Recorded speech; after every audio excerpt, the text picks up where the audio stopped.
muslimin dan muslimat, mudah-mudahan dirahmati Allah Subhanahu wa taala. Di dalam sebuah hadis an Usamah bin Zaid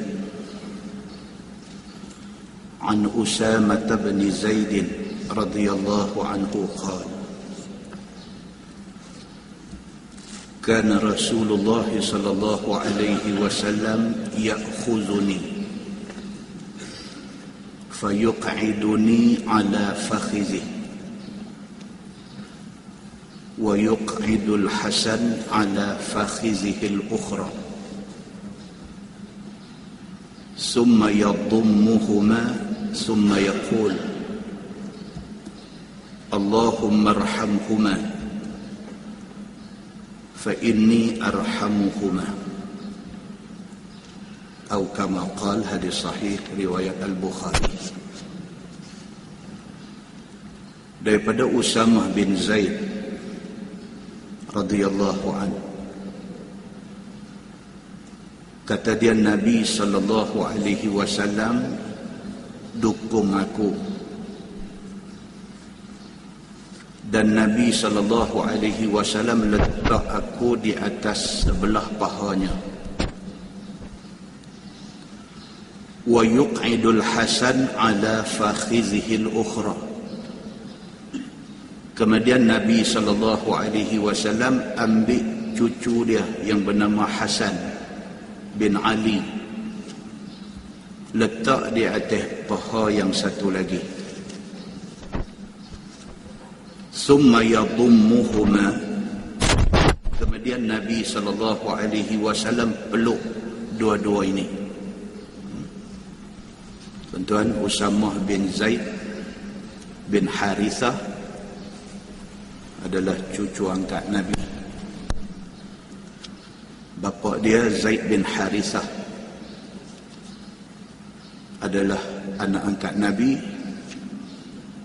Kemudian Nabi SAW ambil anak Zaid yang bernama Usamah ini, buat anak angkat lagi sekali. Sebab kita bila jumpa nama Usamah bin Zaid dalam hadis, selalu dia sebut hibbu Rasulillah. Hibbu Rasulillah maksudnya kekasih buah hati Nabi. Maka Usamah bin Zaid yang pada ketika itu masih kecil, dia cerita, dia kata Nabi SAW pernah dukung dia. Nabi dukung, Nabi letak di atas sebelah paha Nabi. Kemudian Nabi ambil cucu Nabi yang bernama Hasan, anak Sayyidina Ali, letak di paha yang satu lagi. Summa yadummuhuma. Kemudian Nabi peluk dua-dua mereka ni. Kemudian Nabi doa. Nabi kata, Allahumma arhamhuma. Ya Allah, kasihanilah dua-dua budak ni. Kasihanilah cucu aku, iaitu Hasan bin Ali, dan kasihanilah cucu angkat aku, iaitu Usamah bin Zaid. Fa inni arhamuhuma. Nabi kata, kerana aku sayang kedua-dua budak ni. Daripada hadis ini dapat kita faham bahawa Nabi SAW adalah satu manusia yang sangat penyayang. Nabi satu bapa yang cukup penyayang, dan Nabi ini satu tuan yang cukup sayang ke cucu dia. Pernah di dalam sebuah hadis lain riwayat daripada Abi Hurairah radhiyallahu anhu, kata Abu Hurairah, aku keluar bersama dengan Nabi SAW di satu tengah hari. La yukallimuni wa la ukallimuh. Dua-dua tak cakap. Nabi tak cakap dengan aku tak cakap dengan Nabi. Abu Hurairah kata. Nabi ajak dia keluar. Sambil duduk berjalan tu, Nabi tidak bercakap apa pun dengan Abu Hurairah, dan Abu Hurairah pun tak bercakap apa dengan Nabi. Sehinggalah sampai di Suq Bani Qainuqa. sampai di satu market, di satu pasar kepunyaan Bani Qainuqa. Ini kepunyaan Yahudi. Lepas tu Nabi bergegas balik. Nabi terus pergi ke rumah anak dia Fatimah radhiyallahu anha. Bila sampai di depan rumah Fatimah, Nabi kata, "As-samma luka." As-samma luka. Nabi kata, di sana ada ke luka? Di sana ada ke luka? Yakni hasanan, kata hadis tu. Yang dimaksudkan dengan luka yang Nabi sebut itu ialah nama timang-timangan yang Nabi bagi kepada cucu dia, Sayyidina Hasan. Kata Abu Hurairah, "Fazannanna annahu innama tahbisuhu ummuh li'an tughassilahu wa talbisah." Kata Abu Hurairah, dia kata, aku rasa Sayyidina Hasan ni duduk dengan mak dia dalam rumah. Mak dia Fatimah, anak Nabi. Aku rasa Hasan ni duduk ada dengan mak dia dalam rumah. Mak dia duduk bagi mandi dia, mak dia duduk bagi pakai baju ke dia. Falam yalbath an jaa yas'a. Tak lama lepas tu tiba-tiba kelihatan Hasan keluar daripada rumah, berlari-lari pergi dekat tuan dia, pergi dekat Nabi sallallahu alaihi wasallam.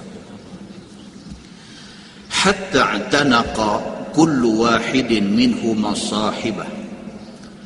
Bila sampai aja Sayyidina Hasan ni kepada tuan dia, iaitu Nabi sallallahu alaihi wasallam, saling berpeluk-peluk tuan dengan cucu ni. Nabi peluk Hasan, Hasan peluk Nabi. Kasih sayang di antara tuan dengan cucu. Faqala Rasulullah sallallahu alaihi wasallam, sambil Nabi peluk cucu ni, Nabi kata, Allahumma inni uhibbuh. Nabi kata, ya Allah, ya Tuhanku, aku sayang sungguh ke cucu aku ni. Hadis nak cerita, kata Nabi ni dia sangat penyayang. Lebih-lebih lagi kepada keluarga sendiri. Nabi peluk Sayyidina Hasan, Nabi kata, Allahumma inni uhibbuh. Nabi kata, ya Allah, ya Tuhan, aku sayang sungguh ke budak ni. Fa'ahibbah. Nabi kata, maka semua orang sayanglah ke budak ni. Nabi sayang ke cucu dia, dan Nabi suruh semua orang, maksudnya kita-kita ni sekali, Nabi suruh sayang ke cucu dia. Wa ahbib man yuhibbuh. Dalam doa itu Nabi kata, ya Allah, dan sayanglah kepada siapa yang sayang kepada keluarga aku. Satu, Nabi sayang ke cucu dia. Yang kedua, Nabi suruh orang sayang ke keluarga dia. Yang ketiga, Nabi minta supaya Allah sayang kepada orang yang sayang keluarga dia. Muslimin dan muslimat yang dirahmati Allah sekalian. Walaupun begitu, hadis yang mai kepada kita tentang sayang Nabi sallallahu alaihi wasallam kepada keluarga dia. Tapi ada satu hadis riwayat daripada Abi Hurairah radhiyallahu anhu. Kata dia, qala Rasulullah sallallahu alaihi wasallam hina unzila alaihi wa anzir ashiratakal aqrabin. Qala Rasulullah sallallahu alaihi wasallam, ya ma'syara Quraisy, ishtaru anfusakum min Allah, la ughni ankum min Allah syai'ah. Ya bani Abdul Muttalib, la ughni ankum min Allah syai'ah. Ya Abbas bin Abdul Muttalib, la ughni anka min Allah syai'ah. Ya Safiyatu ammat Rasulillah, la ughni anki min Allah syai'ah. Ya Fatimatu bint Rasulillah, salini bima syi'ti. la ughni anki minallahi syai'ah, atau kama qala, hadis sahih riwayat Imam Muslim. Kata Abu Hurairah radhiyallahu anhu, bila turun ayat 214 surah Asy-Syu'ara, Allah berfirman, wa anzir ashiratakal aqrabin. Turun ayat tu, Tuhan kata dekat Nabi, wahai Muhammad, dibagi peringatan kepada adik-beradik dekat dulu. Bila turun ayat ni, Allah suruh Nabi SAW sebelum pergi berdakwah ke orang lain, Allah suruh Nabi tengok ni ada kelilin ni dulu. Suruh tengok bini dulu, bagi bini jadi manusia beriman kepada Allah. Allah suruh tengok adik-beradik dekat, suruh tengok anak, suruh tengok mak bapak, suruh tengok abang adik, suruh tengok ni ada di lingkungan terdekat dulu. Bila turun ayat tu, Nabi SAW panggil adik-beradik mai berhimpun. Nabi kata, ya ma'asyara Quraisy. Nabi kata, wahai keturunan Quraisy, itu keturunan Nabi, ishtaru anfusakum minallah. Nabi kata, beli diri hampa daripada Allah. Maksudnya, hampa buatlah apa pun supaya syurga Allah tu dapat ke hampa.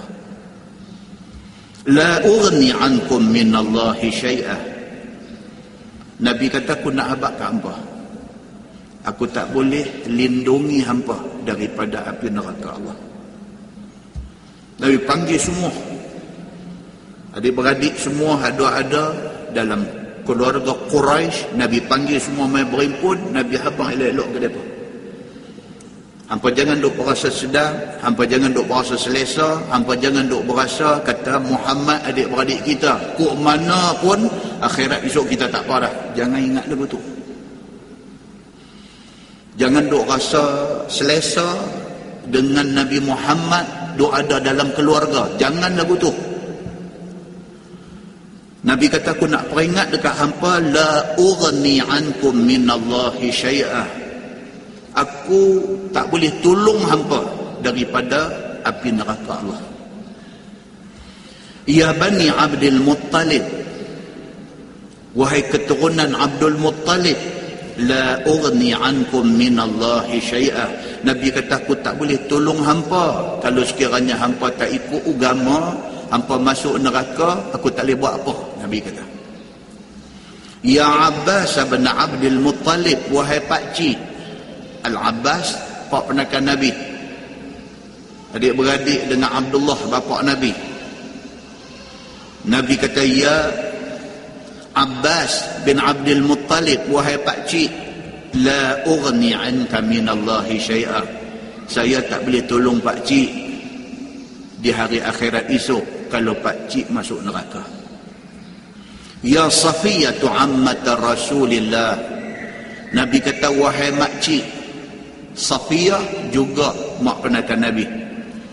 Ya Safiyatu ammat Rasulillah, wahai makcik Safiyah, la ughni anki minallahi syai'ah. Saya tak boleh tolong makcik di hari akhirat esok kalau makcik kena masuk neraka. Ya Fatimatu binti Rasulillah. Nabi kata, wahai Fatimah binti Rasulillah, anak aku, salini bima syi'ti. Nabi kata, mintalah, nak minta apa ke aku? Aku ayah hang, nak minta apa dekat aku? Nak minta duit, aku boleh bagi.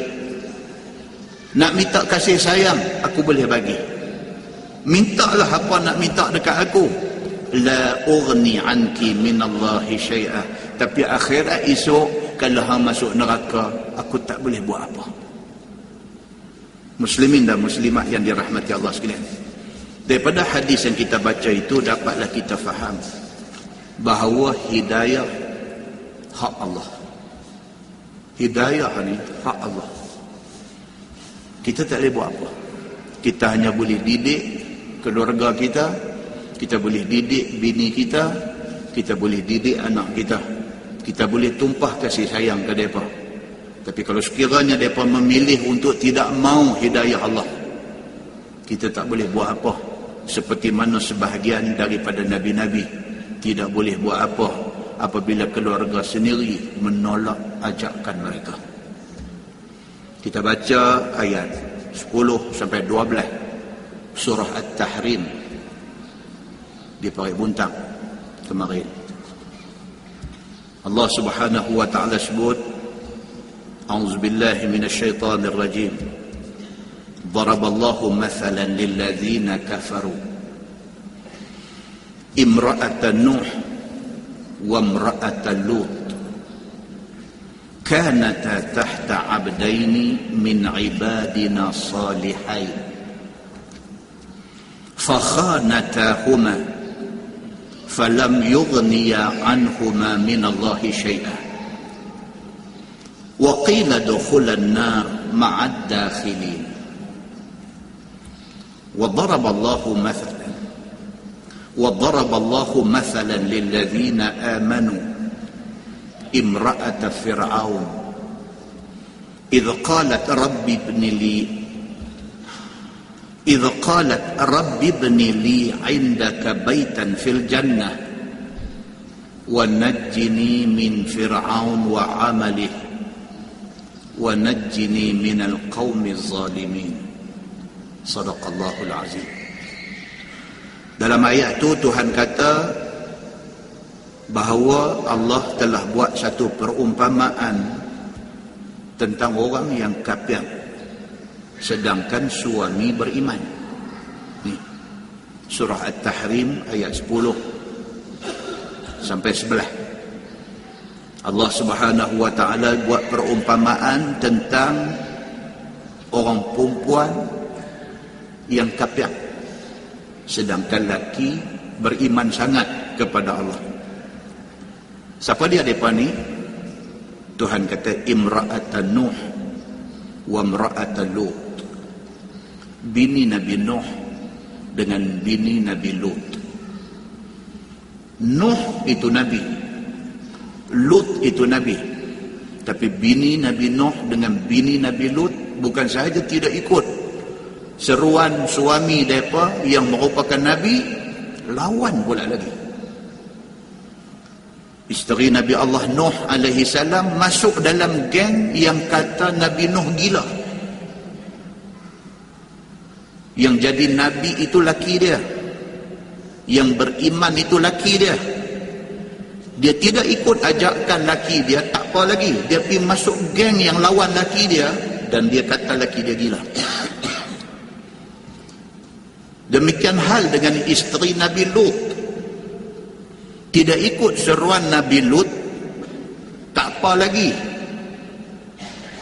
dia pergi masuk dalam kumpulan orang yang menganjurkan supaya pengikut dan umat Nabi Lut ini supaya melakukan liwat. Allah Subhanahu wa taala kata kanata tahta abdaini min ibadina salihain. Min ibadina salihain. Allah Subhanahu wa taala kata ni dua-dua perempuan ni, isteri Nuh dengan isteri Lut ini, dua-dua ni aku takdirkan mereka menjadi isteri kepada dua hamba aku yang saleh. Terpilih untuk jadi isteri Nabi ini anugerah. Daripada ramai orang terpilih untuk jadi isteri Nabi, satu anugerah Allah Subhanahu wa taala. Tiba-tiba anugerah yang Allah bagi itu disia-siakan dengan menolak risalah dakwah yang dibawa oleh suami sendiri. Demikian hal Allah Subhanahu wa taala kata ada manusia yang aku bagi dekat dia peluang untuk beriman duduk depan mata, dia tolak. Macam kita hari ni lah, pergi beli rumah tepi dengan pondok, tepi dengan sekolah agama, tepi dengan masjid, tak pergi mengaji. Duduk ceramah apa-apa duduk dengar, tak pergi.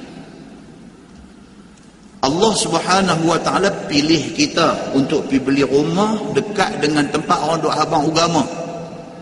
Tapi kita memilih untuk tak mau kepada agama itu.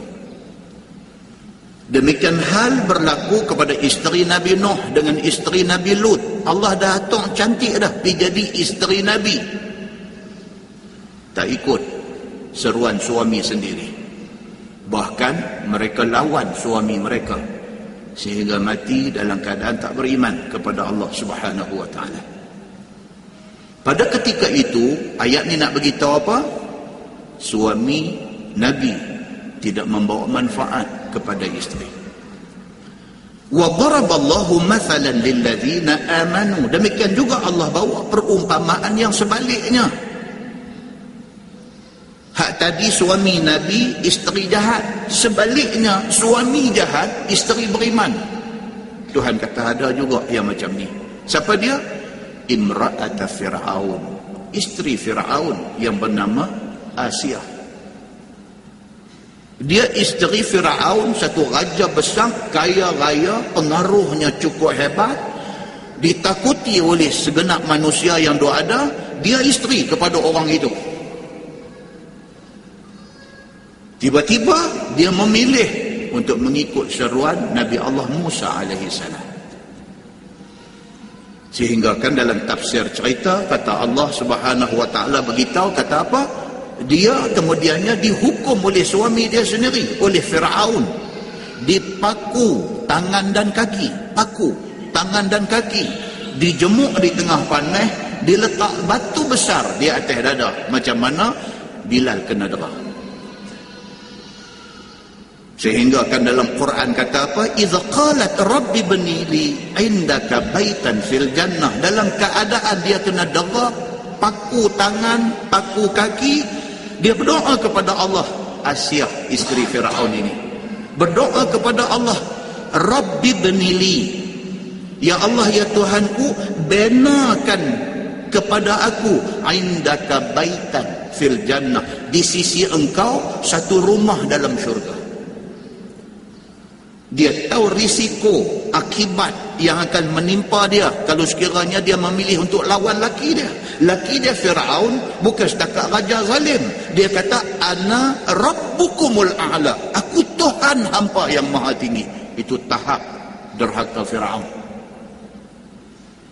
Ana uhyi wa umit. Macam mana Namrud, macam tu juga Fir'aun kata, ana uhyi wa umit. Aku boleh bagi hidup orang kalau aku mau, dan aku boleh bunuh orang. Aku boleh bagi mati orang kalau aku mau. Kalau boleh bagi hidup, boleh bagi mati, apa lagi kalau tidak Tuhan, dia kata. Bila isteri dia Asia challenge dia kata, Asia, hang jangan ingat hang bini aku, hang ada keistimewaan. Dia hukum Asia, dia paku tangan dengan kaki, dia jemuk tengah panas. Yang kata Asia ni, yang Allah sebut, wa daraballahu mathalan lillazina amanu, cerita perumpamaan orang yang beriman walaupun mendapat laki yang macam tu zalim dan jahat. Dia beriman kepada Allah, dia memilih untuk ikut Musa, sedangkan Musa itu daripada kalangan mustadhafin, daripada kalangan orang yang kena tindas. Dia tahu dah, aku pilih untuk ikut Musa, bermakna aku kena bersedia untuk terima akibat dia. Tapi dia pilih juga pasal apa? Pasal iman dia kepada Allah Subhanahu wa ta'ala. Dalam pada kena dera, dia minta kepada Allah, Rabbi, wahai Tuhanku, ibni li indaka baitan fil jannah, tolong bina kepada aku satu rumah dalam syurga itu. Wa najjini min fir'aun wa amali, minta jauh aku daripada Fir'aun dan perbuatan Fir'aun yang zalim ini. Wa najjini minal qaumiz zalimin, dan jauhkan aku daripada kaum yang zalim. Muslimin dan muslimat yang dirahmati Allah sekalian, kesimpulan mukadimah ni dia nak abang satu aja. Carilah hidayah Allah. Kalau sudah dapat, gembor hidayah itu supaya sentiasa subur. Gembor hidayah ni macam mana? Gembor dia dengan ibadat yang disuruh Allah Subhanahu wa ta'ala. Cari apa satu kebaikan kita boleh buat, cari dan buat. Mudah-mudahan iman dan petunjuk yang Allah bagi dekat kita subur dan terus subur. Mudah-mudahan mukadimah itu memberi manfaat kepada kita, insya-Allah. Kita menggunakan Baharul Mazi jilid 21. Bahrul Mazi jilid 21 muka surat 11. Muka surat 11 masalah dia kata Adi bin Hatim. Adi bin Hatim dia adalah seorang sahabat Nabi sallallahu alaihi wasallam. Dan berikutnya adalah cerita tentang awal Islamnya. Ini nak cerita dekat kita tentang satu sahabat Nabi yang bernama Adi bin Hatim. Dia sahabat Nabi dan juga rawi, salah seorang daripada rawi yang meriwayatkan hadis Nabi sallallahu alaihi wasallam. Dia masuk Islam lewat, tuan-tuan. Adi bin Hatim ni hak kita nak baca ni, dia masuk Islam lewat. Dia masuk Islam tahun 9 Hijrah. Nabi wafat tahun berapa? 10. Maknanya setahun sebelum Nabi wafat, dia baru masuk Islam. Dia daripada suku At-Ta'i. Nama satu suku, satu bangsa daripada kalangan Arab ni, ada satu puak nama dia At-Ta'i. Duduk di satu perkampungan dipanggil Tai. Dia ni ketua kepada suku At-Ta'i ni, bapak dia. Dia Adi bin Hatim At-Ta'i. Ketua kepada suku At-Ta'i ni bapak dia Hatim. Tapi bila pak dia tua, dia take over tempat bapak dia. Dia menjadi kepala suku, menjadi ketua suku kepada At-Ta'i. Cerita dia dengar cerita tentang Nabi Muhammad ni sejak Nabi Muhammad di Mekah lagi. Dia dah dengar cerita tentang kemunculan satu orang hebat di Mekah nama Muhammad bin Abdillah. Dia dengar lama dah. Tengok tak pernah, jumpa tak pernah, ambil tahu pun tak mau. Tapi dia mengikuti perkembangan tentang Nabi Muhammad sallallahu alaihi wasallam ni. Dan dia melihat bagaimana Islam yang dibawa oleh Nabi sallallahu alaihi wasallam ni berkembang. Islam yang Nabi bawa ni duk expand, duk berkembang. Bukan sahaja Islam berkembang di kalangan orang susah, orang miskin, tetapi Islam kemudiannya berkembang di kalangan ketua-ketua suku yang duk ada. One by one, satu suku Arab duk masuk Islam, duk ikut Nabi. Maka perkembangan Islam itu menyebabkan Adi bin Hatim At-Ta'i ni dia rasa tak selesa. Dia tak suka dengan perkembangan yang duk jadi itu. Dia tak suka. Dia takut satu hari geng dia, suku At-Ta'i ni masuk Islam. Dia takut yang tu. Dia takut dia kehilangan pengaruh. Dia takut dia hilang kuasa. Dia takut macam-macam. Yang pentingnya dia tak mau Islam mai kepada suku dia. Ini cerita Adi bin Hatim At-Ta'i.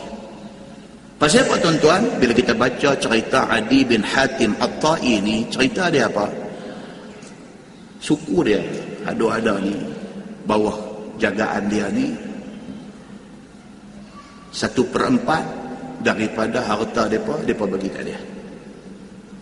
Kalau buat menjaga, untung apapun, kuarter 1/4 bagi dekat Adi. Jadi satu suku dia ada berapa ribu orang, seorang bagi satu suku daripada harta, dia kaya. Bila dia kaya, dia takut hilang kuasa. Kalau dia hilang kedudukan dia sebagai ketua suku kepada At-Ta'i ni, duit ni tak main dah kat dia. Ini menakutkan dia. Maka akhirnya Adi bin Hatim At-Ta'i, dia walaupun tak pernah jumpa Nabi, tak pernah tahu Islam ni macam mana, tapi dia tak suka dekat Nabi, dia tak suka dekat Islam.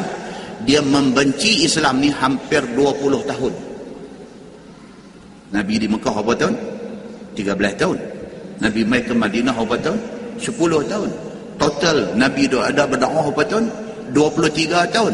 Daripada 23 tahun Nabi berdakwah tu, hampir 20 tahun Adi bin Hatim At-Ta'i tak suka kepada apa yang dibawa oleh Nabi. Dan dia pernah bangkit bercakap di hadapan orang-orang dia, Dia kata, aku rasa tidak ada manusia di atas muka bumi ini yang benci Muhammad dan agama yang Muhammad bawa lebih daripada aku benci. Dia kata.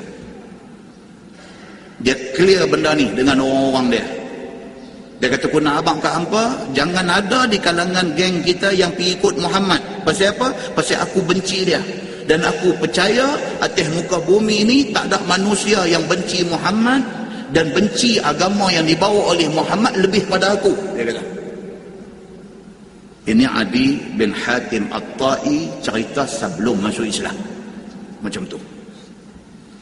Sehinggalah Allah Subhanahu wa ta'ala, Tuhan Maha Kuasa, mengaturkan satu benda. Satu hari tentera Islam dikepung kawasan dia. Orang dia mai habang dekat dia. Dia kata, bos, benda yang bos paling takut nampak nak jadi. Dia kata apa? Dia kata, nampak bendera-bendera Muhammad duk ada keliling kawasan kita. Bila Adi bin Hatim At-Ta'i dengar macam tu, dia kemai apa semua yang patut-patut, harta merdak dia, dia buah hati belakang dia, dia belah. Dia belah. Dia tinggal rakyat dia, dia tinggal segala-galanya, dia belah. Rupa-rupanya tertinggal bersama dengan rakyat dia tu adik perempuan dia. Dia dah pergi dah sampai satu tempat, cek balik orang hak mana yang ikut dia, tengok adik mana, adik tak ada. Dia kata duduk ada sana. Dia hantar orang patah balik nak cek, adik dia sudah ditawan oleh tentera Islam. So dia kata nasib dia, dia pun terus perjalanan dia pergi ke Syam. Adik dia yang kena tawan dan tentera Islam ini, bila jumpa Nabi Muhammad, duk bercakap, duk minta tolong dekat Nabi Muhammad, minta dilepaskan dia untuk dia balik kepada keluarga dia. Sekali minta, dua kali minta, tiga kali minta. Nabi ni satu orang manusia yang lembut hati. Hak duk minta ni pula satu perempuan. Dia tengok pula dia ni lain daripada orang lain. Muka nampak jernih, nampak cerah, nampak orang yang berkedudukan. Nabi tanya dia. Tiga kali dia minta, Nabi tanya dia, kalau aku lepas hang, Nabi kata, siapa yang akan jadi garantor? Siapa yang akan menjadi penjamin hang? Dia kata, abang aku, Adi bin Hatim At-Ta'i. Nabi bila dengar nama Adi bin Hatim At-Ta'i, satu orang yang Nabi pernah sebut sebelum itu. Nabi pernah sebut di depan sahabat-sahabat ni. Pasal Adi bin Hatim At-Ta'i, dia ni somebody. Dia satu orang yang berpengaruh dalam suku dia. Memang nama dia duk mai di telinga Nabi selalu. Nabi sebut di depan orang. Nabi kata, aku minta kepada Allah, satu hari Adi bin Hatim At-Ta'i masuk Islam depan aku. Bila budak perempuan ni sebut, dia kata, garantor aku yang akan menjadi penjamin aku kalau hang lepas aku ialah abang aku, Adi bin Hatim At-Ta'i. Nabi dengar nama tu, Nabi tengok, oh, hang Adi bin Hatim. Nabi kata, okey, aku uruskan segalanya. Nabi hantar orang dia pergi cari Adi bin Hatim, hantar orang dia mai ambil adik dia elok-elok. Nabi perintahkan supaya diberi cukup bekalan untuk mereka nak bertolak dalam perjalanan jauh. Nabi bagi duit pula untuk keperluan. Pih, Nabi kata. Bila adik perempuan Adi bin Hatim At-Ta'i sampai dekat abang dia, dia marah abang dia dulu. Dia kata, abang tak guna. Ingat ku abang ni lagu mana, abang gamak, lepas diri tinggal kami di sini dan sebagainya. Dia kata, aku tak mau dengar yang tu semua. Aku nak dengar cerita pasal Muhammad. Hang cerita mereka aku dalam tempoh hang ditahan oleh Muhammad. Muhammad yang hang tengok ni macam mana? Jawab adik perempuan dia ni, saya tak mau cerita panjang, saya nak abang pergi tengok dia sendiri. Dia kata. Ni adik ni orang cerdik. Kalau dalam cerita riwayat ni, cerita kata adik Adi bin Hatim At-Ta'i ni memang orang pintar, cerdik. Dia tak pergi merepek jauh-jauh, dia terus clear cut dengan abang dia. Dia kata, abang, saya tak mau cerita Muhammad ni lagu-lagu mana, abang pergi tengok sendiri. Dia bila dengar adik dia cakap lagu tu, dia siap apa yang patut dan dia bertolak pergi. Dia bertolak pergi, berlakulah hadis yang kita nak baca ni. Itu dia punya background cerita hadis ni. Background dia macam tu. Bila dia bertolak daripada Syam mai kerana nak mai tengok yang kata Muhammad ni. 20 tahun dekat aku duduk dengar nama dia. Takutnya aku dekat dia ni bukan sebarang takut. Bencinya aku dekat dia ni sampai aku rasa tidak ada manusia lain yang lebih benci Muhammad lebih pada aku. Tiba-tiba hari ini adik perempuan aku bagi pendeknya statement. Adik perempuan aku kata, abang, saya tak mau cakap banyak. Abang pergi sendiri, abang tengok Muhammad ni. Okey, dia kata aku ambil cabaran ni. Dia pergi. Inilah hadis yang kita nak baca ni. Apa berlaku ketika dia sampai di depan Nabi SAW. Saya tengok, dia kata dan diceritakan hal Adi bin Hatim At-Tai pada awal Islamnya. Adalah Adi bin Hatim itu, iaitu dia satu pengulu bagi satu kabilah Arab yang bernama Tai. Dialah seorang sahabat Nabi SAW yang ada riwayat hadis Nabi SAW sebanyak 66 hadis. Oh, tuan-tuan, jangan duk kata 66 je. Jangan. Mereka ni sahabat yang meriwayatkan hadis ni istimewa, tuan-tuan. Istimewa. Dengar, 66 ya, ingat kot 6,000. Hebat, tuan-tuan. Walaupun boleh meriwayat satu hadis daripada Nabi, sudah hebat. Kita tidak bercakap tentang Abu Hurairah. Abu Hurairah riwayat 5,374 hadis. Abu Hurairah. Sebab kita bila dengar orang cakap agama, dengar khutbah jemaah, an Abi Hurairah radhiyallahu anhu, an Abi Hurairah radhiyallahu anhu. Pasal apa? Pasal Abu Hurairah meriwayatkan hadis paling banyak di kalangan semua sahabat.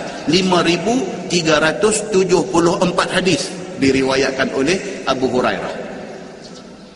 Dan Abu Hurairah ni waktu Nabi wafat umur dia 32 tahun.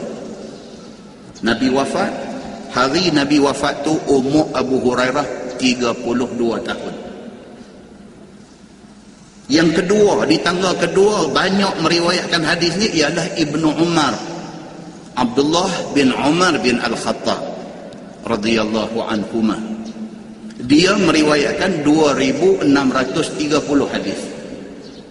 Ibnu Umar. Terus kita banyak jumpa Ani bin Umar. Ani bin Umar radhiyallahu anhuma, dia ranking nombor 2. 2,630 hadis. Ranking ketiga Anas bin Malik. Kita selalu dengar Anas bin Malik. Dia ranking nombor 3, 2,286 hadis. Ranking nombor 4 Aisyah radhiyallahu anha.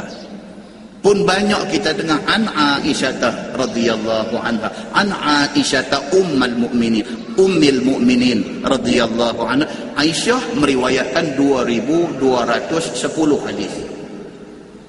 Aisyah Nabi wafat dia umur baru 18. Waktu Nabi wafat umur Aisyah baru 18. Ranking nombor 5 Abdullah bin Abbas ataupun Ibni Abbas. Dia sebut Ani bin Abbas. Abdullah bin Abbas ranking nombor 5, meriwayatkan 1,660 hadis. Dan seterusnya dia ada lagi Jabir bin Abdullah, Abu Sa'id Al-Khudri, Abdullah bin Mas'ud. Ini semua nama besar-besar. Abdullah bin Amru bin Al-As. Ini sahabat-sahabat besar yang meriwayatkan hadis. Adi bin Hatim At-Tai tak masuk dalam ranking ni. Pasal apa? 66. Tapi dia jauh lebih baik, lebih istimewa kedudukan daripada kita semua. Maka Adi bin Hatim At-Tai meriwayatkan 66 hadis. Dan dia adalah satu orang pengulu Arab yang tetap Islamnya pada waktu wafat Nabi SAW. Dan ketika orang semuanya jadi murtad. Itu dia. Walaupun masuk Islam lewat. Setahun sebelum Nabi wafat baru masuk Islam. Tiba-tiba selepas wafat Nabi, apabila Abu Bakar ambil alih jawatan pemimpin negeri, sebahagian besar orang yang dah Islam tak orang zakat. Pasal apa? Pasal dia kata kami bayar kepada Muhammad. Muhammad sudah mati. Tuan-tuan, tahun ni kita ambil pengajaran. Apa dia pengajaran dia? Bila mai bab duit ni macam ni lah jadi. duk main mengaji apa semua, tak kira apa semua dah. Bila main tak nak berkeluar zakat ni, duk tanya banyak. Ustaz, macam saya tanya nak bagi korang lah, nak bagi kalau kata nak kena 3,000, tengok boleh dalam 300 cantik.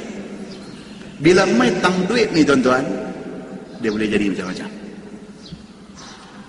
Sahabat Nabi ridwanullah alaihim ajma'in, sebahagian besarnya masuk Islam di depan Nabi, mengikuti siri tarbiyah Nabi sallallahu alaihi wasallam. Bila Nabi wafat, ada sebahagian murtad. Pasal apa murtad? Pasal menolak kewajipan perkara yang termaktub dalam Quran, murtad. Tolak tak bayar zakat, tolak tentang kefarduan puasa, tolak tentang kefarduan ibadat haji, tolak benda yang sudah di-finalize wajibnya dalam Quran, murtad. Tolak tentang kewajipan tutup aurat, murtad. Walaupun proses nak mengesahkan murtad dia tu ada step dia. Panggil dia dulu, tanya ni, hang duk kata orang perempuan tak wajib tutup rambut ni, hang bercakap ni, hang tak faham ke? Hang faham saja degil nak bercakap lagu tu. Ada proses tu ada. Dan dia kata, saya duk dengar ramai ustaz-ustaz duk abang kata wajib, tapi saya melancung satu dunia. Saya dah pergi negeri Arab, Saudi, saya dah pergi sampai ke Riyadh, saya dah pergi sampai ke mana, berlambak. Dia kata orang perempuan Islam di sana tak pakai tudung. You pernah pergi? Dia tanya kita balik, you pernah pergi? Kita kata nak pergi lah, tapi tak pergi lagi ya. Kan? Dia kata I dah pergi, I witness benda ni. Dia kata I pergi Jordan, dia kata berapa ramai orang perempuan Islam di Jordan tak pakai tutup aurat, tak pakai macam yang orang Islam di sini, orang perempuan Islam di sini pakai. Depa lagi lah pula, depa baca Quran macam kita baca surah abang. Dia kata, dia cakap macam tu. Kita kata dia astagfirullahalazim, jangan cakap macam tu, benda ni benda hukum. Hukum apa? Dia kata you lagi faham hukum tak daripada perempuan Arab tu? Dia duk main lagu tu. Tuan-tuan bisa jumpa orang macam ni. Oh jangan, dia agresif. Hey, please lah, you tell me. Dia kata you lebih faham Quran tak daripada orang Arab? Yalah, saya taklah kata lagu tu. Then shut up. Dia kata, kalau you pun tak boleh nak faham Quran, hadis, you pun tak apa nak faham, you shut up. Tolong, dia kata, tolong. I dah pergi merata dunia. I dah tengok dah berapa ramai pemimpin besar Islam yang duk keluar dalam TV, dalam OIC, duk bercakap berdegang-degang. Bini tak pakai tudung, pakai skirt belah lagi. Dia kata what's wrong with you? Kita ni, dia kata what's wrong with you? Kita boleh penina, tak apa, tak belah. Orang tak betul ni tuan-tuan, dia berani. Pasal apa? Pasal dia rempuh masuk, dia tak ada peraturan hukum, hakam apa, Quran, hadis apa semua, dia tak ada. Dia masuk, dia nak rimbuk orang. Dia tak ada kayu, dia bagi dengan tangan. Dia tak ada, dia bubuh dengan lutut dia. Macam ni, kita yang belajar sampai televisi merah, boleh lari. Kita ni dan lah mandi limau sintuk limau dengan apa, mandi minyak duk jelum tangan apa semua cantik, tapi mai dengan kaki pukul tak belajar silat apa ni, dia main nak tabuh dia turun mai, dia kata mai. Kita kat tali pinggang simpan, kita belah pun. Macam ni punya orang Islam duk ada dalam masyarakat hari ni. Duk ada banyak. Dia berhujah dengan kita tahu dia tak betul, tapi cara dia berhujah tu kita lari. Muslimin dan muslimat yang dirahmati Allah sekalian. Jadi kita ni ada step dulu. Kita kata ada satu kata ni benda ni ada dalam hadis apa, dia kata hadis tu bahasa apa? Kita kata bahasa Arab. Dan yang aku duk abang tadi perempuan Arab lah ni yang tak pakai tudung ni. Dia pusing balik kot tu. Okey. Saya tak kasih kita tak belah. Muslimin dan muslimat yang dirahmati Allah sekalian. Ini cerita yang berlaku. Adi bin Hatim At-Tai setahun sebelum Nabi wafat baru masuk Islam. Tapi apabila Abu Bakar As-Siddiq nak sambung kerja Nabi, nak kutip zakat, sebahagian orang tak mau bayar.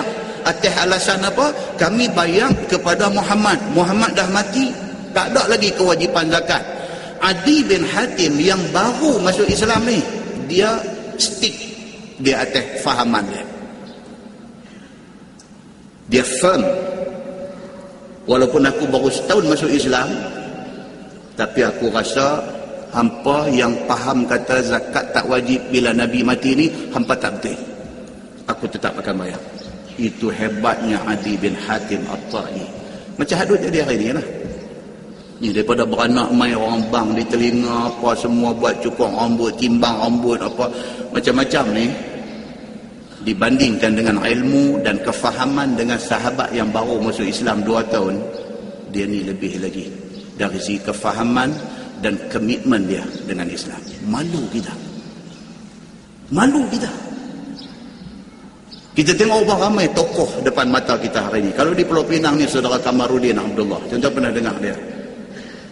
Dulu duduk kerja dengan Malaysia Airlines System. Hari ini dah boleh stand dan boleh bercakap Islam, dan penyampaian dia very clear tentang Islam. Tasawur dia terhadap Islam itu very clear berbanding dengan sebahagian orang yang dah Islam lama. Tuan-tuan tengok apa nama Husin Yi, Ustaz Al-Fadil, Ustaz Husin Yi, macam mana hebat fahaman Islam dia. Sampai pergi mengaji di Madinah, sampai balik mai, sampai boleh bercakap ayat Quran hadis boleh keluar macam tu sahaja. Kita ni daripada beranak mai Islam, sampai lah duk pening, duk tak tahawanan sampai lah ni. Muslimin dan muslimat yang dirahmati Allah sekalian. Adi bin Hatim At-Ta'i, dia tetap dengan pendirian dia. Di ketika orang semua tak mau bayar zakat, dia tetap. Tetapi dia, yakni Adi bin Hatim At-Ta'i serta kaumnya tetap di dalam Islam. Baru masuk Islam setahun, dia tetap di dalam Islam.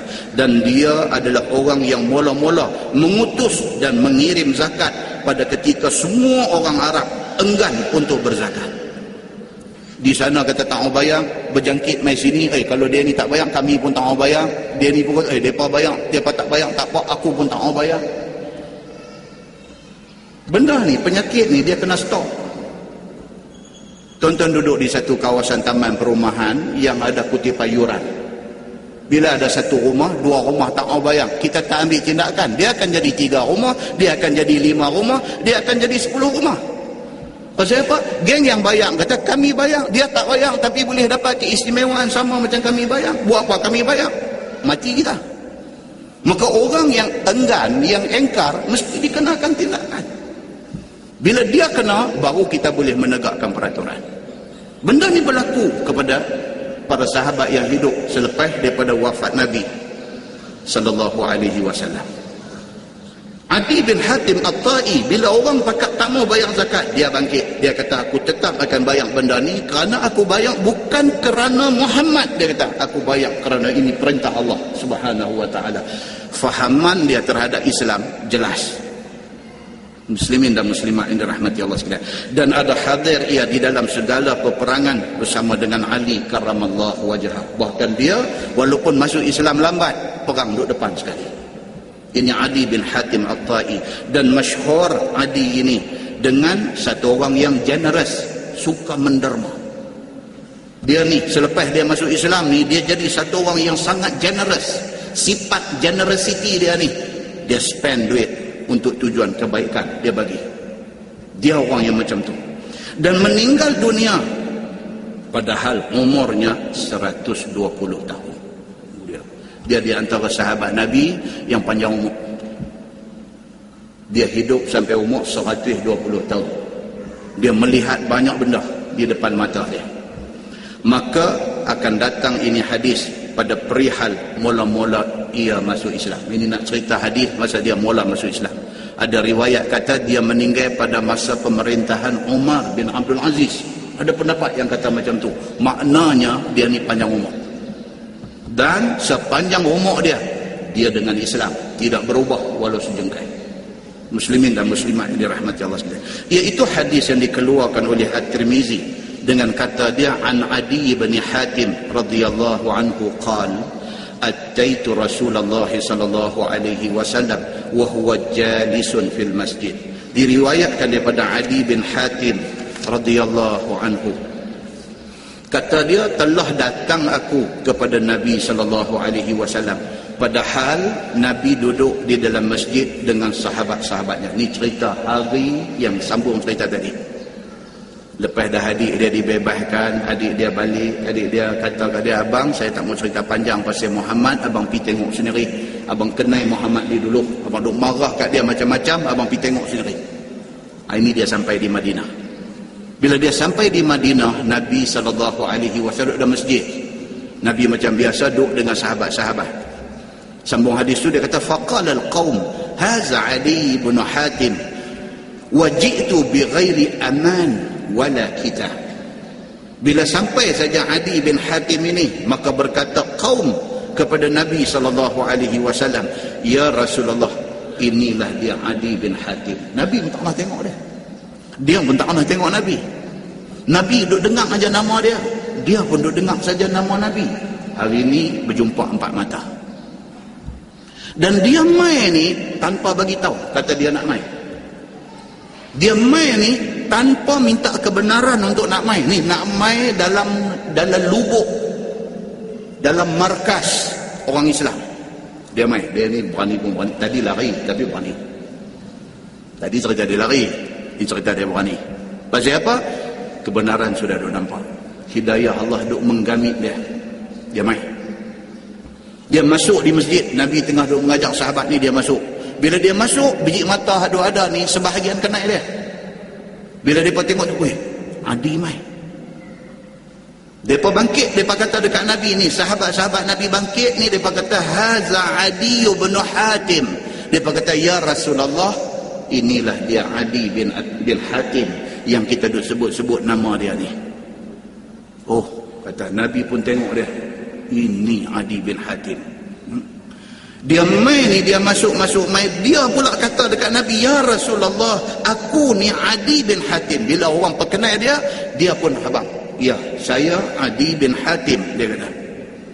Waji'tu bi ghairi aman wala kitab, dia kata. Dan aku mai ni, dia kata, kepada tuan hamba di sini, aku datang ini dengan sendirinya, serta pada masa itu belum lagi memeluk Islam. Ni dia kata, aku mai ni bukan ada siapa panggil, bukan ada siapa jemput, sendiri nak mai. Dia kata, aku mai ni bukan ada apa-apa benda lain, agenda lain yang tersembunyi, apa pun tak ada. Aku nak mai. Dia kata, itu saja cerita dia. Aku nak mai. Dia kata. Dan aku belum Islam, masuk aku ke dalam kaum muslimin dengan tiada minta keamanan. Kalau hari ini bahasa hari ini orang kata suaka politik. Suaka politik. Dia kata ni, aku mai ni, aku tak minta perlindungan, suaka politik daripada siapa-siapa. Mai ni, mai atas berani gitu aja. Kalau ditakdirkan dia petik jari, memang tinggal cermin mata lah dia ni, tak ada apa dah. Kalau ditakdirkan pi kampung gangster, mereka petik jari itu tak ada, mengucap pun tak ada, apa pun tak ada, pergi hantar balik di rumah, cari mata dengan ketayap dia. Tak ada, dia dah habis lah. Pasal mai ni, mai di lubuk ni. Dia kata, aku mai ni tidak dijemput, dan aku mai, aku tak minta sebarang keamanan. Dia kata, yakni dengan tidak minta izin supaya aman diriku daripada ditumpahkan darah.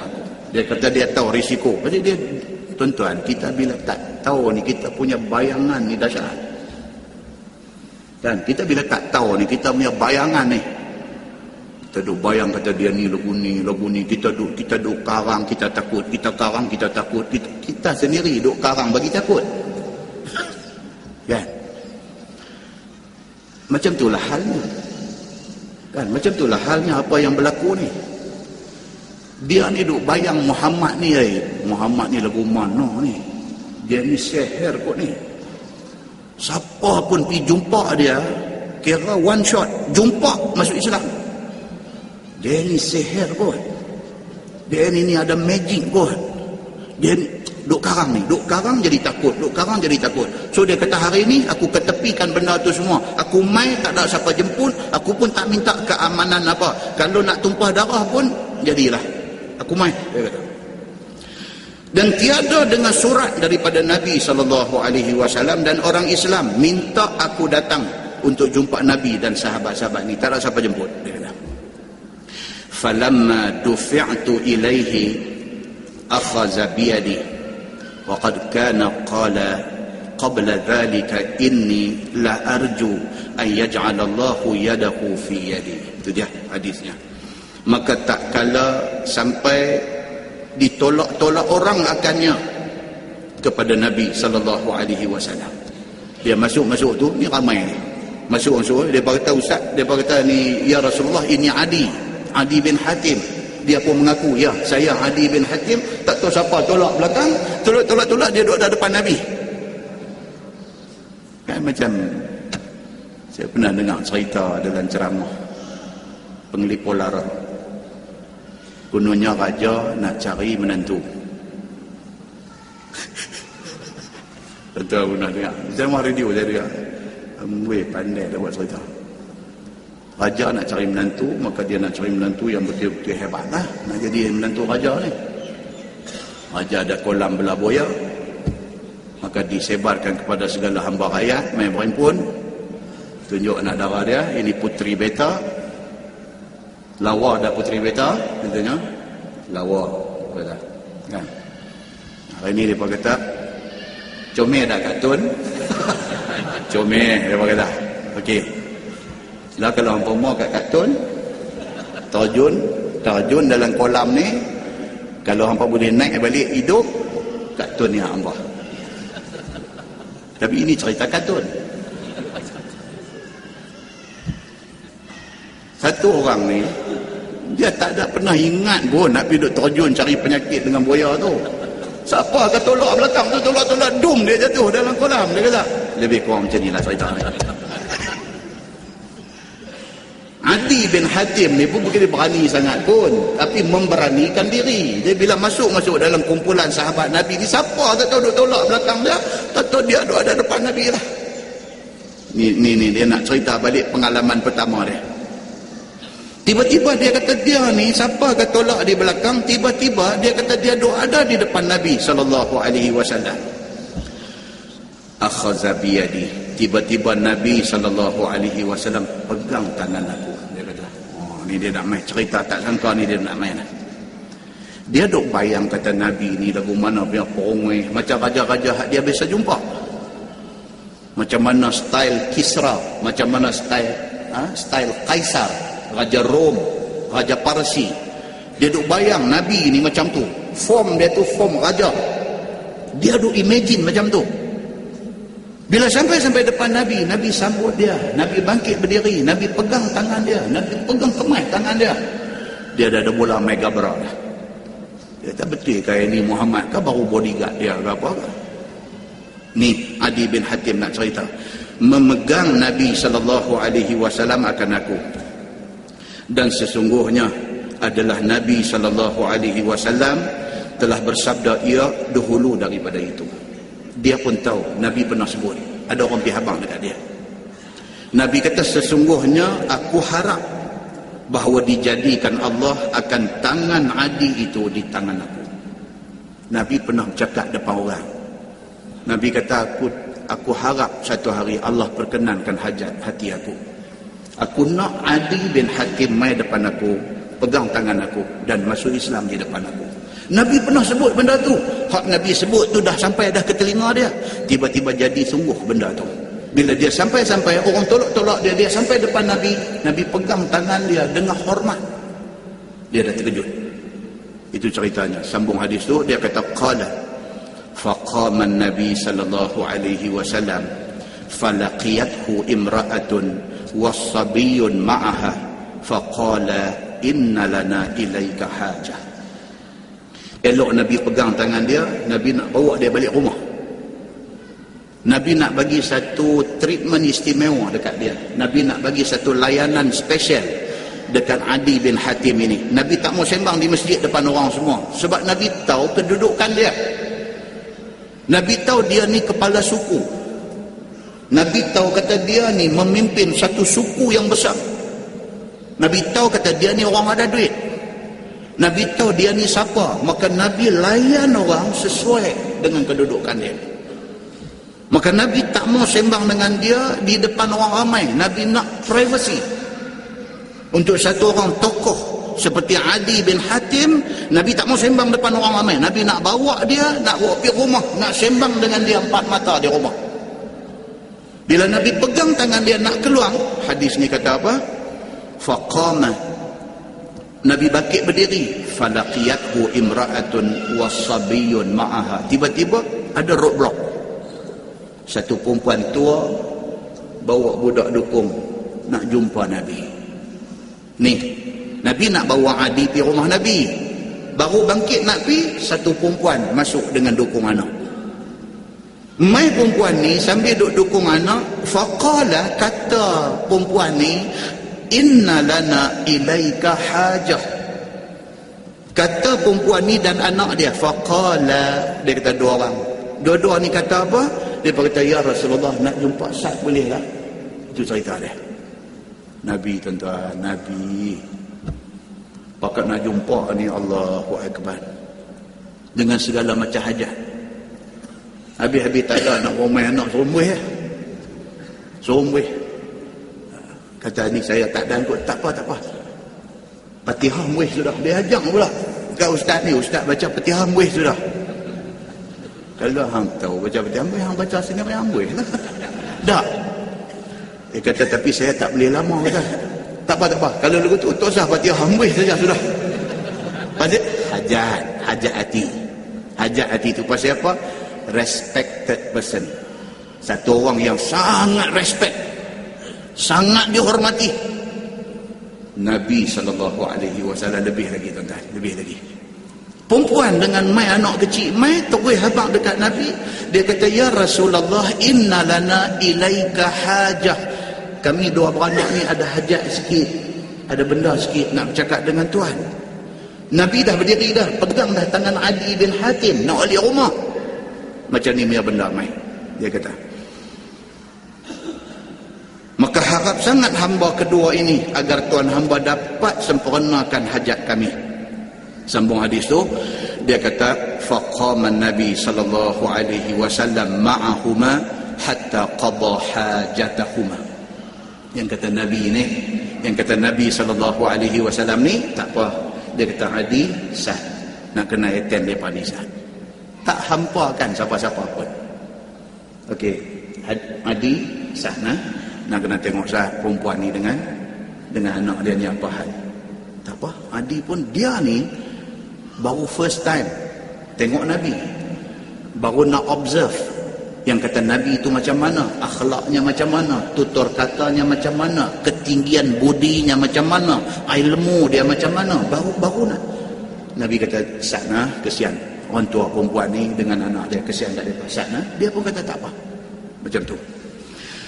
Sambung hadis tu, summa akhadha biyadi hatta ata bidarahu fa alqat lahul wulida wisadatan fajalasa alaiha wa jalastu baina yadayhi.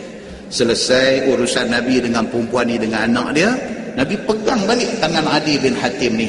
Nabi kata jom pergi rumah.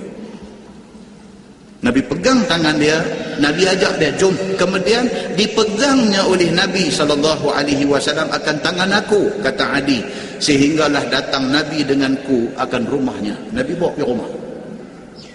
Apabila masuk di dalam rumah Nabi SAW, maka berhajatlah Nabi kepada duduk.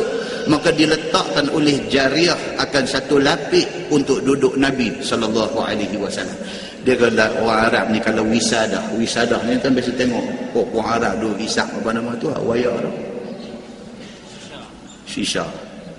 Mereka nanti kena shisha tu sambil tangan duduk atas satu bantai golek. Bantai tu dia panggil wisadah.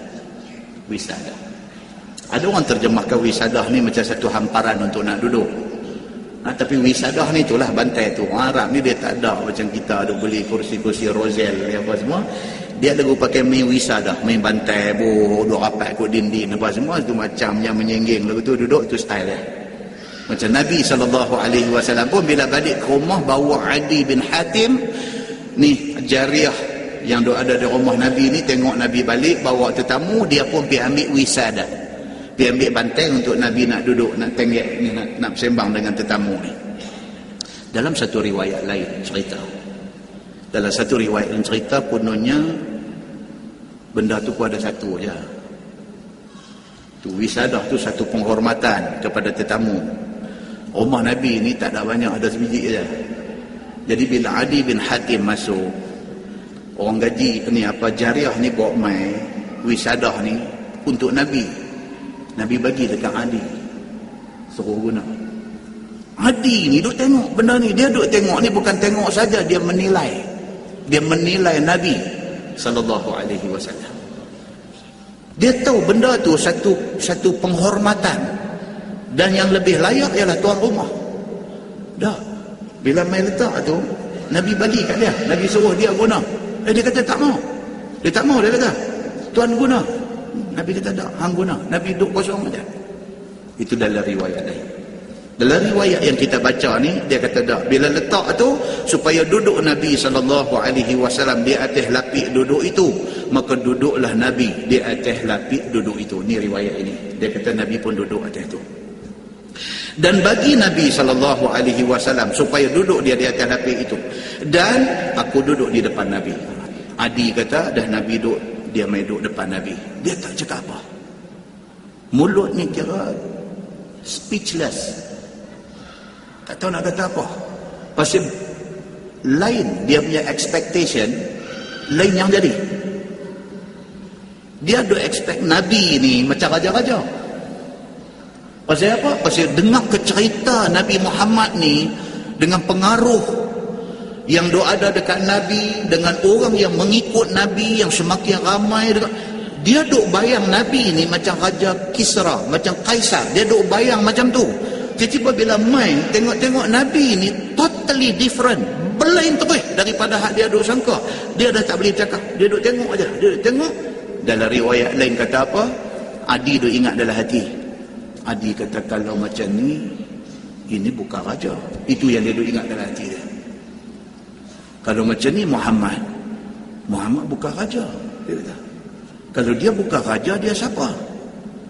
Betul ke dia duk kata dia Nabi? Macam ni kan Nabi? Macam ni punya benar, domai dalam hati dia. Dengan kerana tu Adi bin Hatim tak cakap. Dia duk perhati aja tengok Nabi. Sambung hadis, dia kata apa? Fahamidallah wa athna alaih. Summa qala Nabi sallallahu alaihi wasallam, ma yufirruka an yuqal la ilaha illallah. Fahal ta'lam min ilahin siwallah. Itu soalan pertama Nabi tanya dia. Kata hadis tu, bila aku dah duduk di depan Nabi, maka Nabi pun mula bercakap. Nabi start cakap dia dengan memuji Allah. Ini kebiasaan Nabi. Bukan masa khutbah saja, bukan masa nak bagi tazkirah saja. Nabi dalam apa-apa occasion pun Nabi start dengan Alhamdulillah.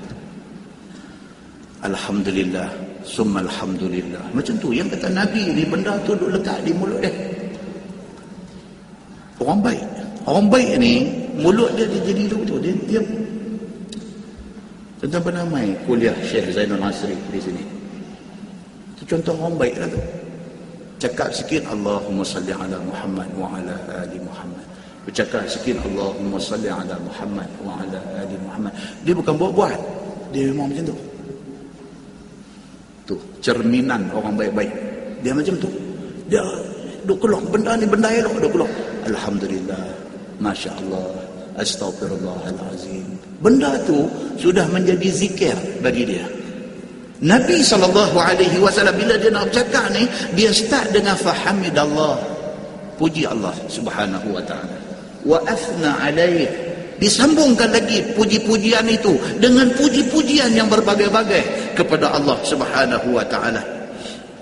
Kemudian sabda Nabi SAW kepada aku, ni Adi kata, apakah yang menjadikan engkau wahai Adi lari daripada kalimah la ilaha illallah? Nabi tanya tu. Nabi kata nak tanya, yang duk lari daripada Islam ni pasal apa? Yang duk lari daripada kalimah la ilaha illallah ni pasal apa? Bila tentera Islam pergi surround keliling kawasan dia, dia lari. Nabi kata lari pasal apa? Kami bukan orang jahat, kami bukan nak buat naik orang, kami bukan jenis zalim. Kami pergi nak seru hampa supaya mentauhidkan Allah. La ilaha illallah. Tidak ada Tuhan melainkan Allah. Kalau sekiranya kami mai tidak disambut dengan perang, maka berdamai. Nabi kata yang lari daripada la ilaha illallah ni pasal apa? Nabi kata, tidakkah mau engkau mengesahkan Allah di dalam hatimu? Nabi tanya. Tu ayat Nabi guna tu. Hang tak maukah kami nak ajak hang supaya mengesahkan Allah? Tak maukah? Tidak maukah kamu berikrar di lidahmu? Tak maukah mulut tak mau sebutkan la ilaha illallah? Tak maukah? Maka adakah engkau tahu bahawa ada di sana Tuhan lain daripada Allah? Nabi tanya dia, ataupun hang percaya kata ada satu Tuhan yang hang duk sembah yang lagi power daripada Allah? Nabi tanya dia. Bila didengar oleh Adi bin Hatim akan sabda Nabi SAW yang demikian itu, maka dia pun kata, qala qultu la summa takallama sa'ah. Bila Nabi tanya lagu tu, dia kata dah, saya pun tak tahu lah. Tak ada Tuhan lain apa. Dia duduk main pening lah. Dia jadi benda bila sangka lain pergi jadi lain, tuan-tuan. Tuan-tuan nak menikah, anak dara tak pernah tengok. Pakai percaya orang yang atuknya. Pergi dah terima apa-apa semua, buka tengok, Allahu Akbar, dengan gigi tak ada, dengan apa semua. Tuan-tuan boleh cakap banyak lah lepas tu. Dah duduk tengok yang mata mambu tu ya, dia unexpected, luar jangka. Kita duk jangka lagu mana kan macam mana, buka apa tengok, ni bukan dia, bukan bini ni, buat nek yang boleh lah ni. Jadi tak boleh nak cakap apa, duk tengok je mata, duk terkebir-kebir, mulut duk nak cakap tak boleh. Contoh dia macam tu. Dia ni Adi bin Hatim ni pun lebih kurang, dia duk jangka macam lain. Bila main Nabi macam lain. Bila Nabi tanya dia, hang percaya ada Tuhan lain ke selain daripada Allah? Dia kata tak. Tapi dia tak cakap apa. Kemudian Nabi SAW bercakap benda lain. Summa takallama sa'ah. Nabi cakap benda lain. Summa qala Nabi SAW, innama tafirru an yuqala Allahu Akbar wa ta'lam anna syai'an akbar min Allah. Kemudian sabda Nabi SAW, hanya sahaja engkau lari daripada berkata Allahu Akbar, Allah yang maha besar. Adakah engkau kata di sana ada Tuhan lain yang lebih besar daripada Allah? Nabi kata, hang percaya kata ada Tuhan lain ke yang lagi besar daripada Allah? Qala qultu la. Dia kata dah. Dia jawab lagu tu ni ketua kaum yang cengeng dalam kalangan kaum dia apa semua, bila jumpa Nabi jadi macam tu. Dia jawab dah. Nabi tanya dah. Nabi jawab dah. Tidakkah ada sesuatu yang lebih besar daripada Allah? Dia kata dah. Qala fa innal yahud maghdubun alaihim wa innal nasara dhullal. Ini pasal kita ni masih lagi duk cerita tentang surah Al-Fatihah. Cuti lama nak lupa dah kuliah dulu ni. Cerita pasal surah Al-Fatihah kan kita dah baca kuliah yang last satu ni. Surah Al-Fatihah tu ada bahagian Allah, ada bahagian ini dia sampai tang ghairil maghdubi alaihim waladdallin. Ni hadis ini dia mai cerita Adi bin Hatim. Nabi kata apa dekat Adi bin Hatim? Nabi kata, hang tahu dah, al-Yahud maghdub alaihim. Orang-orang Yahudi itu Tuhan marah ke mereka. Tuhan marah dekat orang Yahudi ni. Wa inna nasara dhullal. Manakala orang Nasrani pula, mereka ni sesat. Allah hantar main Nabi Isa dekat mereka apa semua cantik lah. Mereka pergi kata Isa anak Allah. Sesat. Yahudi ini Tuhan marah. Pasal apa Tuhan marah? Pasal banyak trik. Tuhan kata lagu ni, dia pakai nak aku ni. Tuhan kata lagu ni, dia pakai nak aku ni. Dia banyak sangat trik. Tuhan marah. Maka Yahudi ini maghdub, golongan yang kena marah dengan Tuhan. Manakala Nasrani ini dhullal, dhalim tu.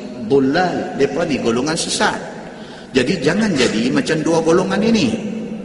Dan bahawasanya orang-orang Nasrani itu orang sesat. Maka agama mana yang engkau mau ikut? Nabi tanya dia, lah ni hang ikut apa? Hang ikut Yahudi ke? Hang ikut Nasara? Nabi tanya dia. Kemudian dia kata tafsir ghairil maghdubi alaihim waladdallin. Maka diketahui daripada hadis dalam masalah itu menunjukkan tafsir ayat ke-7 surah Al-Fatihah itu, iaitu maksudnya al-maghdub alaihim itu ialah orang Yahudi. Kerana firman Allah dalam Quran, dalam ayat lain Allah kata man la'anahullah wa ghadiba alaih. Ayat 60 surah Al-Ma'idah, orang yang dilaknat akan dia oleh Allah dan orang yang dimurka atasnya itu orang Yahudi. Mereka ni Yahudi bela entah. Kalau kita nak pergi umrah, kita nak singgah Baitul Maqdis, jumpa mereka ni. Masa checkpoint, cerita orang yang pernah pergi checkpoint daripada border Amman, Jordan nak masuk ke Jerusalem tu, checkpoint tu mereka jaga, polis Yahudi. Tak ada apa, saja dia, oh Islam, dia drag bagi lambat. Ditanya pak hang nama apa, tuan hang nama apa, hang kerja apa, pak hang kerja apa, tuan hang kerja apa, dosa dia pergi buka internet apa-apa sampai pergi update Facebook apa kan main balik. Jadi satu bas 40 orang, kadang sampai 2 jam. Benda tu kalau dia tak buat bagi susah, sah saja, tapi Yahudi saja. Tapi nak kena pi jugalah, nak kena tengok juga, sebab Nabi kata la tashuddur rihal. Jangan kamu bersusah-susah kerana nak pi rihlah. Melainkan kalau kerana kamu nak pi salah sama saja 3 masjid, Masjidil Haram, Masjid Nabawi dengan Aqsa. Nabi kata begitu. Nabi sebut dah. Nabi sebut tu rupanya ada kena mengena dengan hakikat sebenar. Nabi kata la tashuddu syadid. Syadid ni maksudnya saja buat ketat, saja buat bagi susah. Kita jadi ketua pejabat, kita suruh anak buah kita hang draft satu surat mai. Kawan tu buat mai tengok ni pasal apa tak ada koma tau ni, pasal apa ni, pasal apa renggang ni, pasal apa. Saja syadid lah. Saja syadid. Benda yang kecil-kecil patut tak payah, saja buat bagi jadi susah.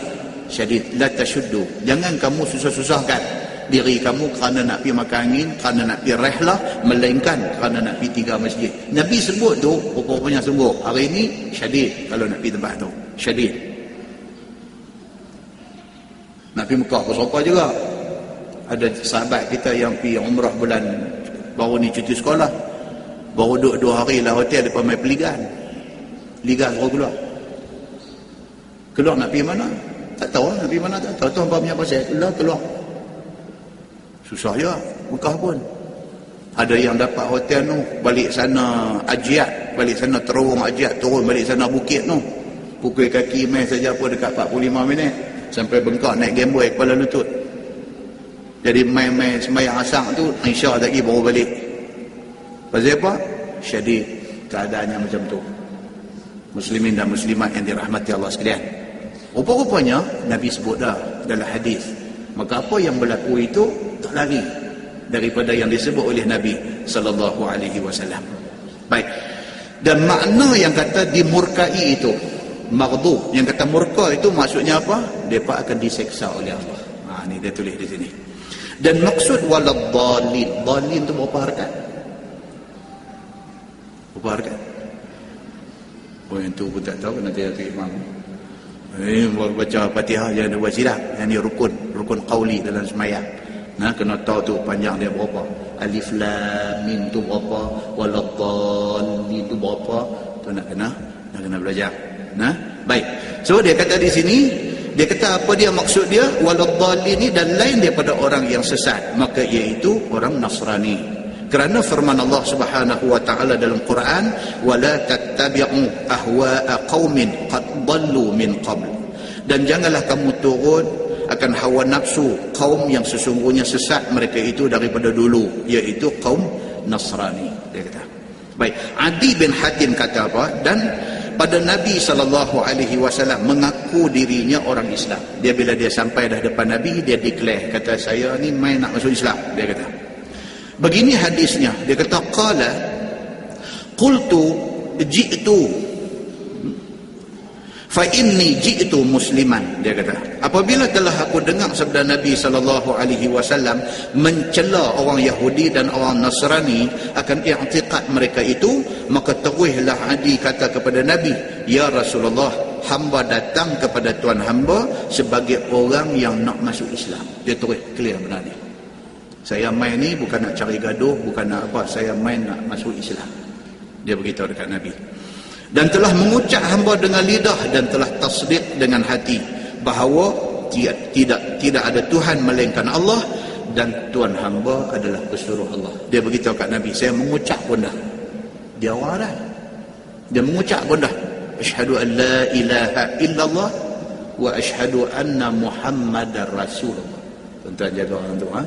Kalau asyhadu an la ilaha illallah wa asyhadu anna Muhammadan, kalau la ilaha illallah Muhammadur Rasulullah, grammar Arab, ha? Kalau la ilaha illallah Muhammadur Rasulullah, tak boleh baca la ilaha illallah Muhammadar Rasulullah, itu ta'tinahu. Kalau ada asyhadu dia jadi Muhammadan, kalau tak ada dia jadi Muhammadun, Muhammadur Rasulullah. Nah, baik. Sambung hadis itu, dia kata qala faraitu wajhahu tabassata farahan. Kata Adi bin Hatim, bila Nabi dengar aja kata aku dah pun mengucap kalimah syahadah dan masuk Islam, maka aku lihat wajah Nabi SAW manis berseri-seri kerana sukacita. Nabi SWT. Semalam di Pari Puntang kita baca hadis cerita antara Abu Bakar dengan Umar, Sayyidina Abu Bakar dengan Sayyidina Umar. Manusia lidah lagi tergigit, ni pula kawan. Tak apa hal, sudah jadi sikit perselisihan antara Sayyidina Abu Bakar dengan Sayyidina Umar, sikit. Jadi Abu Bakar ni sudah emosional sikit, dia marah Sayyidina Umar, dia marah. Lepas pada tu dia pun balik rumah, berasa guilty. Abu Bakar ni dia berasa guilty, rasa bersalah. Awaklah tadi emosional sangat sampai pergi marah Sayyidina Umar. Dia pun tak syok, keluar dari rumah dia pergi cari Sayyidina Umar. Sayyidina Abu Bakar kata, Umar, aku minta maaf. Ni yang kata sahabat Nabi ni, tuan-tuan. Umar, aku minta maaf, tadi aku terlebih dengan. Umar tak mau maaf dia. Kata manusia. Oi, hang bagus ni gasak aku tadi, hang minta maaf. Kalau kita lah manusia, Umar dia tak kata lagu tu, tapi dia tak mau maaf. Abu Bakar dia tak mau maaf, dia pergi. Abu Bakar ni tak boleh balik rumah, tak tenang. Kalau tidur pun tak boleh nak lena, dia main serabut, dia berasa dia berdosa. Orang tak pernah buat dosa, bila dia buat satu dosa, walaupun benda tu kecil, tapi dia bagi dia besar. Pergi jumpa Nabi. Hadis yang kita baca tu cerita apa? Abu Bakar ni nak pergi jumpa Nabi tu, hal keadaan tergesa-gesa dia tu, dia angkat kain ni nak lari bagi cepat, nak main jumpa Nabi ni, angkat kain sampai badar rukbatai, sampai macam nak terselak nampak lutut. Ni duk lari main nak jumpa Nabi ni. Nabi SAW nampak Abu Bakar duk lari main macam tu. Nabi kata, apa hal ni? Apa hal dengan sahabat kita Abu Bakar ni? Apa benda dia ni? Nampak kalut, tak pernah nampak dia kalut macam tu. Bila main Nabi tanya dia apa hal, dia kata, ya Rasulullah, aku tadi dengan Umar ada sikit masalah, aku marah dia. Lepas tu aku rasa bersalah, aku pergi minta maaf dekat dia. Dia tak mau maaf aku susah hati. Nabi kata apa dekat Sayyidina Abu Bakar? Dia kata, yaghfirullahu laka ya Abu Bakar. Nabi kata, Abu Bakar, Allah sudah pun ampunkan hang. 3 kali Nabi kata, yaghfirullahu laka ya Abu Bakar, yaghfirullahu laka ya Abu Bakar. Allah dah pun maafkan hang, wahai Abu Bakar. Allah maafkan hang. Tu satu susah hati benda ni. Habis tang tu dia sambung cerita Sayyidina Umar. Abu Bakar main minta maaf, dia tak mau bagi maaf, dia pergi klaim, rasa bersalah juga. Awak aku jadi lagu ni, Abu Bakar baik minta maaf elok-elok, awaklah aku pergi buat sombong macam ni, pergi cari Abu Bakar di rumah. As-sama Abu Bakar, adakah Sayyidina Abu Bakar, adakah? Dia kata tak ada. Abu Bakar keluar, Allah, dia kata awak ni jadi macam ni, rasa bersalah juga. Pergi di rumah Nabi, nak mengadu dekat Nabi. Itu yang kata sahabat, apa jadi pun Nabi tempat rujukan, tempat penyelesaian. Pergi rumah Nabi, sampai-sampai bagi salam, Assalamualaikum.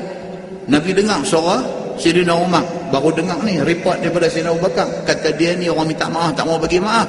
Nabi keluar depan pintu rumah, tengok betul Sayyidina Umar, muka Nabi berkerut marah. Dia tak ada nak main habang apa cerita lagi, dia tak tahu dalam report dah jalan. Nabi keluar tengok muka Umar ni, muka Nabi tu berkerut marah. Yang Abu Bakar ni pula, bila dia tengok Nabi nampak nak marah Umar, dia lagi rasa bersalah. Dia pergi dekat Nabi, sebelum Nabi cakap apa dekat Umar ni, dia pergi dekat Nabi, dia pegang Nabi, suruh duduk, dia belagak lutut dengan Nabi. Dia kata dekat Nabi, yang kata Abu Bakar ni, dia kata, ya Rasulullah, inni zalamtu nafsi marratain. Dia kata, aku ni dah buat zalim 2 kali dah ni. Dia kata, tadi aku pergi buat hal dengan Sayyidina Umar sampai jadi macam cerita tadi. Lepas tu lagi satu, aku main report, dengan kerana report aku, tuan sudah marah dekat Umar. Aku ni salah 2 kali. Tuan-tuan boleh bayang tak manusia macam ni? Kita jauh tuan, kita bilau tak salah orang salah. Kita dah senang nak mengaku kita salah tuan. Jangan tuan-tuan. Kita nak mengaku salah ni, ego ni besar bukit mentajam, besar lagi ego kita. Ego kita ni nak tundukkan nafsu kita, nafsu amarah kita ni, nak tundukkan tu tak boleh. Pasal apa? Pasal kita terlalu ego. Abu Bakar As-Siddiq, manusia yang begitu istimewa, dia ni pula duk rasa bersalah. Bila tengok Nabi nak marah dekat Umar, dia lagi rasa bersalah. Dia kata, sudahlah ya Rasulullah, saya ni buat zalim 2 kali ni. Dia kata, tadi dah sekali dengan Umar, ni pula dengan kerana cerita ni tuan marah dekat Umar. Sudah ni. Nabi bila tengok Abu Bakar macam tu, dia balik dekat sahabat ada ni. Nabi kata apa? Nabi kata, hampa tengok Abu Bakar. Nabi kata, apabila Allah bangkitkan aku menjadi Nabi, semua orang kata aku bohong. Muhammad bohong, kata dia jadi Nabi. Bila main cerita Isra' dan Mi'raj, bila Nabi bagi tahu, Nabi kata, semalam Allah bawa aku dalam satu perjalanan daripada Makkah ke Baitul Maqdis, naik sampai pergi ke langit, dan pagi ni aku ada balik di sini. Bila dengar cerita ni, orang kafir memang tak pakai. Orang hak beriman dah pun kata, Allah, Muhammad awak dah pergi buat cerita macam ni. Nabi kata, ketika aku menceritakan kebenaran aku menjadi Nabi, manusia mendustakan aku, tetapi Abu Bakar membenarkan aku. Bukan sahaja dia ni As-Siddiq membenarkan aku, bukan sahaja tu, dia berjuang, berkorban nyawa dan harta untuk Islam. Nabi kata, orang macam ni kah hampa nak buat lebih kurang dekat dia? Nabi kata dalam hadis tu apa dia? Selepas daripada itu, tidak ada siapa lagi menyakitkan hati Sayyidina Abu Bakar As-Siddiq radhiyallahu anhu. Itu dia tuan. Macam tu baca, saya duk baca sebelum pergi mengajar, duk baca, dia main ketat dah. Bila kita baca tu, dia sendat. Pasal apa? Jauh beza sahabat dengan kita ni, jauh beza. Kita ni awak ni ego ni tak tahulah. Sombong ni, Allahu Akbar. Muslimin dan muslimat yang dirahmati Allah sekalian. Lepas ni kita masuk menumpangkan dhaif di rumah jiran. Dia nak main tajuk yang akan datang ni, Adi bin Hatim.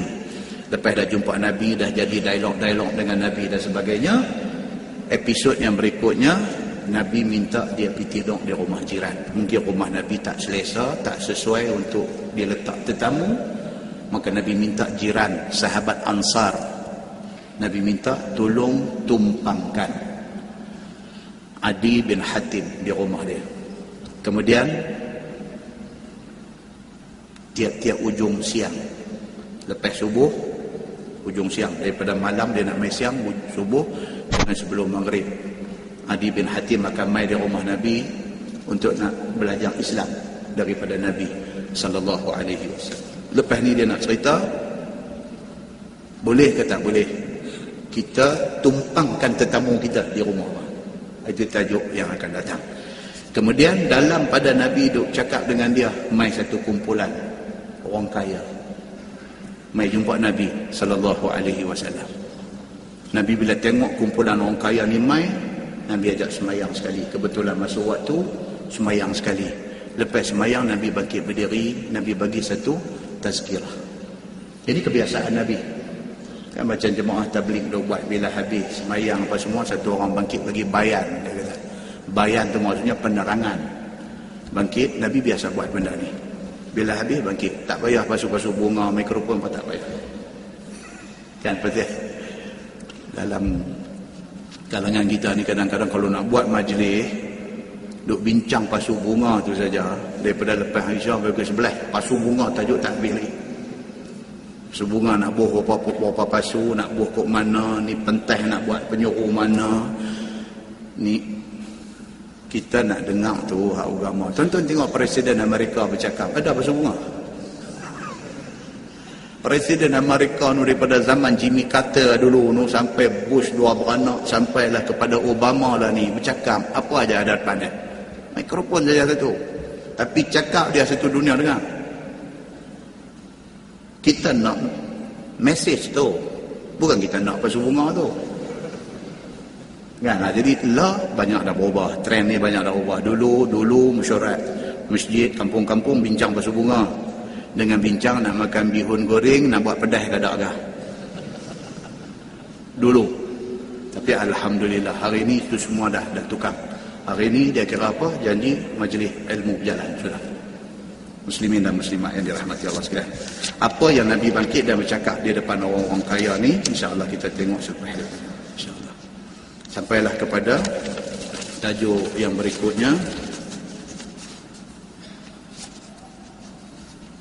Nabi kata dia lebih suka kalau sekiranya umat dia ni fakir, miskin, daripada jadi orang kaya yang bakhil kedekut. Apa maksud kata-kata Nabi itu? Kita tangguh dengan tasbih kafarah dan surah An-Nas. Subhanakallahumma wa bihamdika, asyhadu an la ilaha illa anta, astaghfiruka. Bismillahirrahmanirrahim. Wal 'asr, innal insana illa allazina amanu. اللهم صل على محمد في الأولين والآخرين وسلم رضي الله تبارك وتعالى عن ساداتنا أصحاب سيدنا رسول الله أجمعين. بسم الله الرحمن الرحيم. الحمد لله رب العالمين حمدا يوافي نعمه ويكافئ مزيده. يا ربنا لك الحمد كما ينبغي لجلال وجهك الكريم وعظيم سلطانك. رضينا بالله ربا وبالإسلام دينا وبمحمد نبيا ورسولا. اللهم افتح علينا فتوح العارفين وارزقنا فهم النبيين بجاه خاتم المرسلين. اللهم فقهنا في الدين وعلمنا التأويل واهدنا صراطك المستقيم. اللهم أرنا الحق حقا وارزقنا اتباعه وأرنا الباطل باطلا وارزقنا اجتنابه. اللهم اجعل جمعنا جمعا مرحوما وتفرقنا من بعده تفرقا معصوما. وصلى الله على محمد وعلى آله وصحبه وسلم والحمد لله رب العالمين. السلام عليكم.